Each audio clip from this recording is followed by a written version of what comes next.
આજથી 1 વર્ષ પહેલાં શામળાજી પોલીસ સ્ટેશનમાં એક ગંભીર પ્રકારનો ગુનો બનેલો.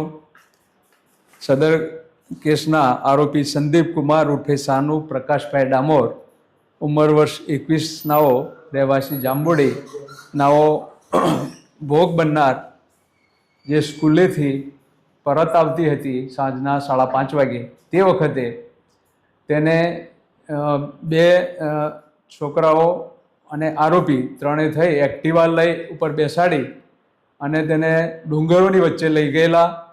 અને ત્યાં આ કામના આરોપી સંદીપે તેની સાથે બદકૃત્ય કરેલું અને તેનાથી સગીરા પોતે બેભાન થઈ ગયેલી. અને ત્યાર પછી તેને એક સ્ત્રીએ 108 મારફતે દવાખાને લઈ ગયેલા અને તેની સારવાર કરાવેલી.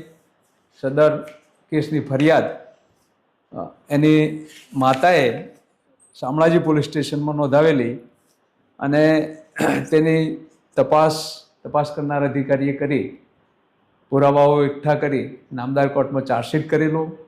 અને નામદાર કોર્ટમાં ટ્રાયલ ચાલતા ફરિયાદી, ભોગ બનનાર, મેડિકલ પુરાવાઓ વગેરે પુરાવાઓ રજૂ કરતો નામદાર એડિશનલ સેશન જજ કે જે દરજી સાહેબની કોર્ટમાં કેસ ચાલી ગયેલો અને સરકાર તરફે રજૂ થયેલી દલીલોને માન્ય રાખી નામદાર જજ સાહેબે સદર આરોપીને પોક્સો એક્ટની કલમ 4 અને 6માં તકસીરવાર ઠરાવી 20 વર્ષની સખત કેદની સજા અને 5,000 રૂપિયા દંડ ફટકારેલ છે.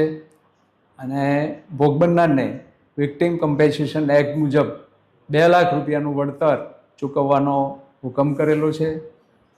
કેટલા સમયમાં ચુકાદો આવે છે? આ ચુકાદો બનાવથી 11 માસની અંદર જજમેન્ટ નામદાર કોર્ટે ડિક્લેર કરેલ છે.